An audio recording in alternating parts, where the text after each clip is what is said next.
Hello again, and welcome to Kabbalah Revealed. I'm Tony Kozenek. You've heard us speak several times about the ladder of ascent from our current perceptions, limited perceptions of reality, to all the way up the 125 levels until a person reaches equivalence of form with the Creator. We can't explain each and every one of these steps, but it's important to know, in general, where a person is aimed at, where we are supposed to go, what the attainment really consists of. And Bala Salam, in his introduction to the study of the 10 spheres, the 10 Sefirot, covered a lot of very important fundamental information. One of the things that he talks about is the states that a man can be certain that he will go through in the attainment of this higher perception.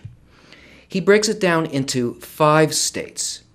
And within these 5 states, there are many levels, and this accounts for the 125 that's spoken of in the ladder. Let's take a look at what a person can expect to experience.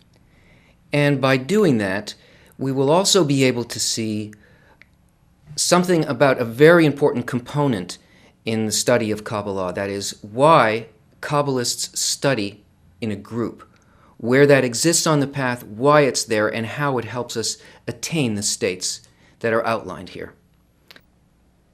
So here they are laid out on a graph. Here are the states that we go through on our path back to the source of our soul. In the physical world, we find that there are 2 major states: double concealment, and then when we pass through that, single concealment. At the end of that state, there is the barrier between the physical and the spiritual world, and the first state that we enter in the spiritual world is a state of correction. Now, I'm going to explain these to you. After we go through that, we find that there is the first revelation, a high level of contact with the Creator's nature. And then finally, second revelation, the conclusion of the path and the reaching of equivalence of form with the Creator. Let's take a look at what double concealment consists of. Bala Salam describes it this way. Double concealment is concealment inside concealment. In this state, the person doesn't even feel the opposite side of the Creator, cannot perceive anything as coming from him. He feels that the Creator has abandoned him, disregards him completely. He attributes suffering to destiny and blind nature. Being confused by the Creator's attitude towards him, the man loses faith. Now, we're not speaking about somebody who is not on the path here. This is not the state of the world in general or of the masses for whom the reality of the Creator does not exist in them as anything really tangible or anything that motivates them. This is about a person who is in a kind of an unconscious state in regards to this desire, but still finds that his life and its direction is becoming organized by a desire to really understand why things happen to him the way that he does. So that a person feels that there is a Creator, but that he's abandoned, that's already a relationship, and it's already the beginning of a desire. That's why we call it the beginning of a path. And it says that he loses faith. So Bala Salam describes what the visceral sort of experience is for the person. When the person prays about his misfortunes and he performs good deeds, he receives no response. That is, he's trying to have a relationship with the Creator, but it's based on his confused understanding. He makes a movement towards the Creator. After he stops praying, he suddenly receives an answer. So in his first action, according to his understanding, nothing. Creator's not there. Abandoned me. When he stops, he begins to feel comfortable in his will to receive. He receives an answer. In other words, the suffering that he had is kind of mitigated by the fact that he's stuffing himself with self-satisfaction. He says, then as the person begins to believe in divine providence and corrects his actions, he's ruthlessly thrown back. So as he progresses on the path, the response from above that a person feels is a complete rejection. That is, a loss of faith. And this is a force happening towards the person who wants to be on the path. But this is the way that it's felt by the person. And he stops believing, and he commits evil deeds. And luck comes his way, and he feels peace, and money is gained by crooked ways. In other words, when he engages in his doubt, he looks around and he sees, yes, the physical world and my own kind of well-being this is the way to go. This is where my satisfaction lies. And it seems to him that the people who aspire to the Creator are poor, sick, despised, uncivilized, stupid hypocrites. Why? Because in his plea, in his sensation, they're nuts. His experience has just told them there really isn't anything there. That's not reality. Those are dreams. Let's get real. And that those who do not seek the Creator seem to be prosperous, healthy, calm, clever, kind, amiable, and self-assured, right? He sees that the people who don't pursue this path that he was pursuing have a good life. He perceives them as happy. And there are the props of his reality. So this first level is called double concealment because there are multiple aspects of hiddenness of the Creator from the person, both whether or not the actions that are occurring in the person's life, the desire to meet with the Creator, and the fact that they're thrown back and cannot sense the Creator, whether the Creator is the author of that, because this person becomes confused and believes that the source of those problems are the people around him, himself, society, all of that stuff. And he also doesn't understand why that's happening. So the Creator is hidden to him within his sensation by two screens, in a sense, by two veils.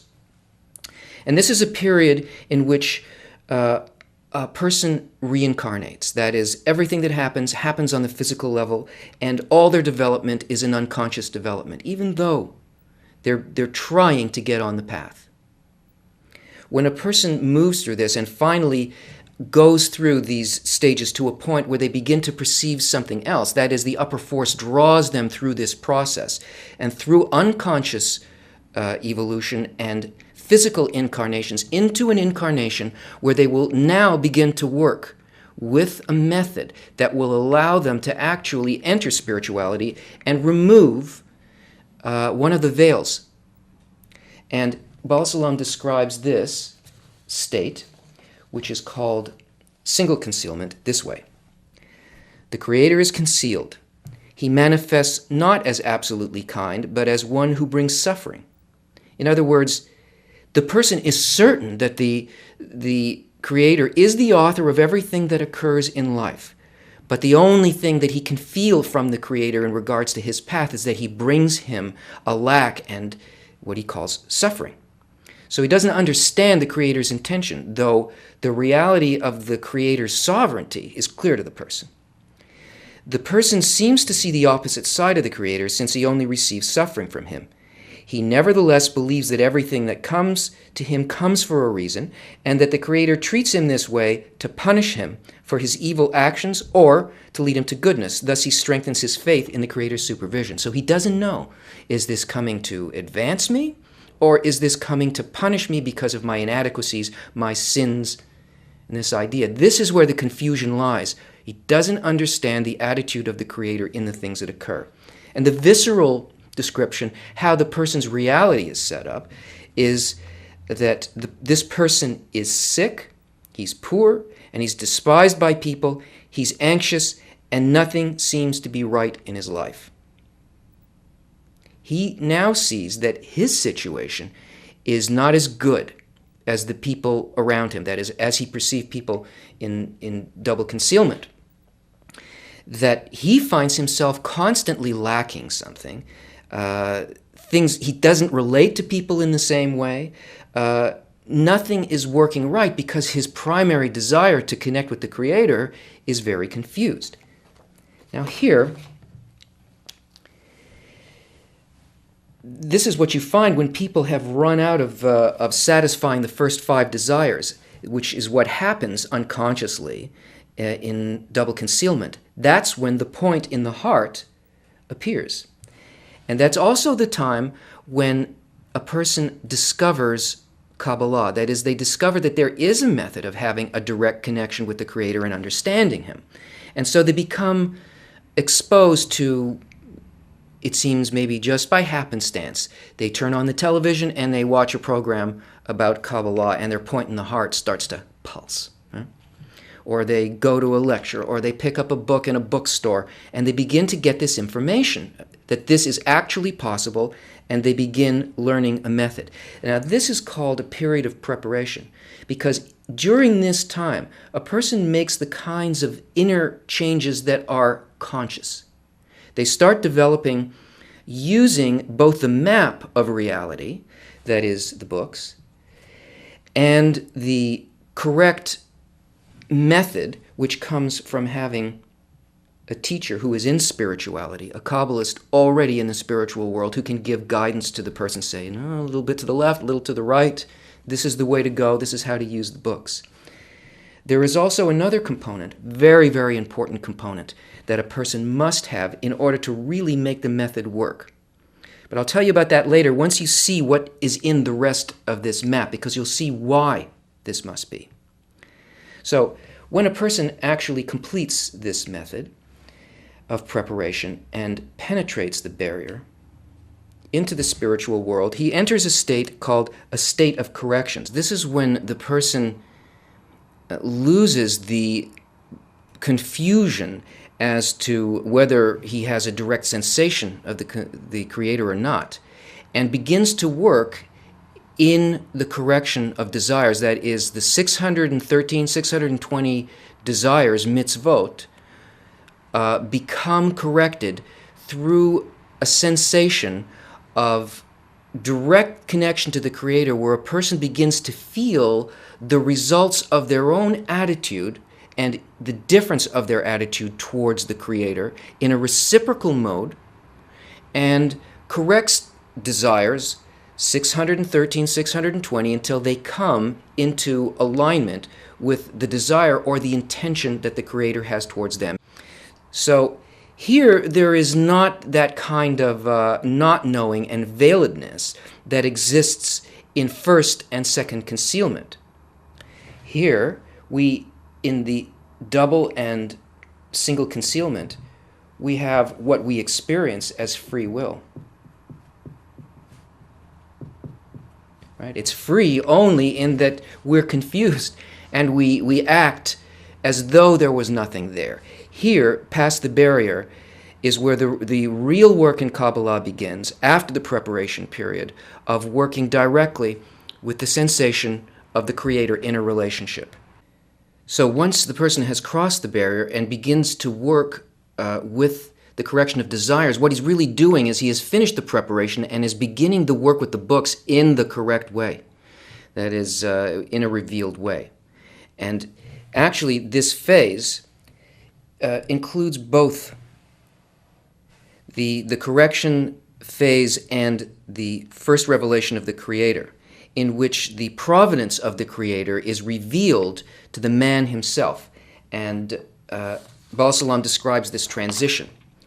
Although in concealment, the person's faith in the Creator's rule over the world grows stronger. This leads him to the books, which he receives the light of correction from, and an understanding of how to strengthen his faith in the Creator's rule. And when his effort to believe in the Creator's providence reaches sufficient measure, allowing the light of correction to influence him, he becomes ready for the Creator's rule over him in the state of revelation.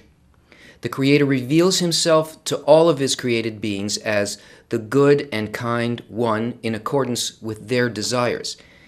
In other words, the person begins to feel not what he felt as free will through his ego, but as a result of his desire to connect with the Creator, he feels one and the same thing as the intentions of the Creator. It is revealed to him, so that gap, which we call free will, is removed and experienced as a fulfillment, not as a challenge. And he describes it this way, what is viscerally in that. The person feels the Creator's goodness, peace, constant satisfaction, earns enough money without effort, knows no doubt or ailments. He's respected and successful. When he wishes for something, he prays, and it is immediately received from the Creator. The more good deeds he performs, the more successful he becomes, and vice versa. The less good he does, the less successful he becomes. What does he mean by this? Everything that he perceives is satisfaction to him. He no longer imagines that there is something outside of reality. He's not longing for something outside. It becomes revealed within him. And the person sees the providence of the Creator towards him, understands it both that he's the author of it, but also why everything occurred. What happens here is that a person is functioning above time and space, so that everything that has happened before this point becomes changed. He sees not only the future, as we like to think about people who can see beyond time and space. His corrections don't only move ahead into the future, but all of his past becomes corrected as well. That is, he understands everything that occurred in the unconscious level in double concealment, and even before that, the things that befell him, so to speak. All of those events that he felt as empty or bad, where he was mistreated by the Creator or by people, all of this disappears from him, and he understands precisely why this occurred towards him. And he can feel this in a direct relationship. When he's completed that, there is another stage, an even more refined and sublime stage of the second revelation of the Creator. That is, not only does he feel the Creator's providence over him, he feels it towards all creatures. He has exactly the same attitude, sees precisely what the Creator sees, wants what the Creator wants, feels what the Creator feels, and can see how this affects the totality of reality. And this is expressed as to love your friend as yourself.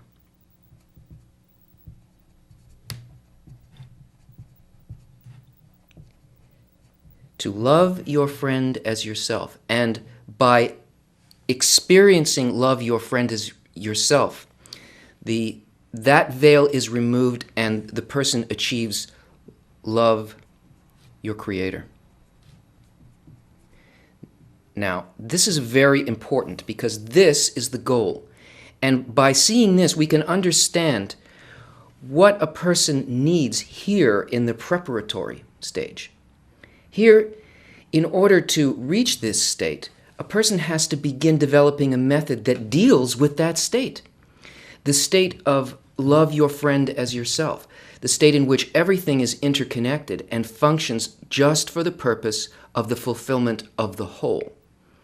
Now, that's not possible just by reading books by yourself or taking direct instruction from a Kabbalist in spirituality.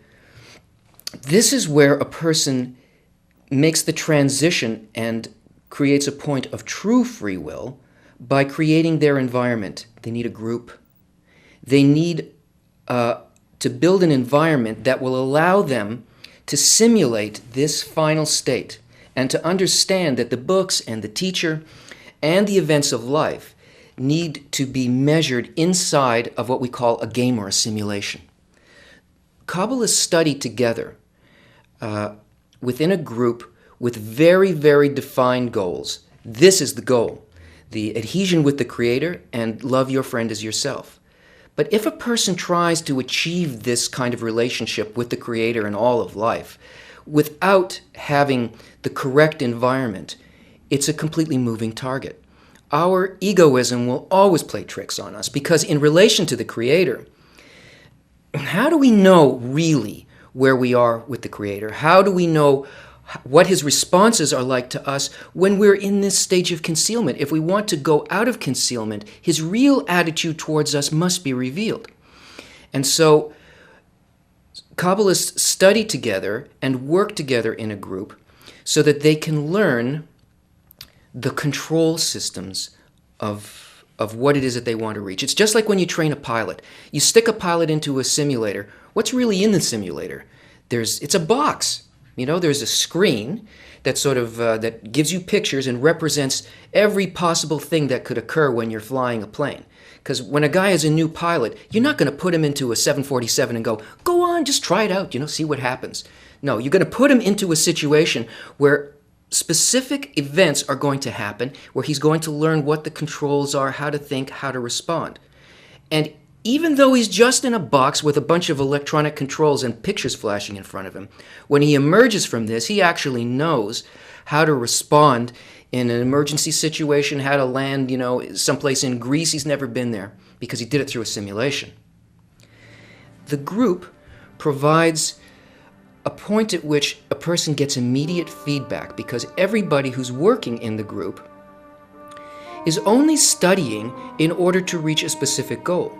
The worst thing that can happen to a person is that they get these things in their hands and then they don't understand what the actual goal is. Without being able to test yourself against something that really shows you where you are in relation to your love of your friend and in relation to the goal itself, that doesn't let you be distracted by other things, that is a perfect environment for the development of this one desire. The problem is that when a person comes to the work, they come with a very small desire for spirituality. They have a lot of physical desires and a small desire for the Creator. But when you group together a group of people whose desire is for the Creator, then that inspiration fills a person. They don't go out with only their own desire, they go out with the desires of all of them. And love your friend as yourself has great implications for both consciousness and its effect on the world. One reaches love of the Creator through the love of people, because we are one soul. So entering spirituality cannot be done as an individual, because the awareness of our interconnectedness is the entry to the spiritual world. And by working with all of these elements, the books, the correct Rav, the correct teacher, and the correct environment which we have the freedom to create for ourselves, it is by doing that that the Kabbalists can enter the spiritual world. Join us again as we go further and further on our journey. See you then.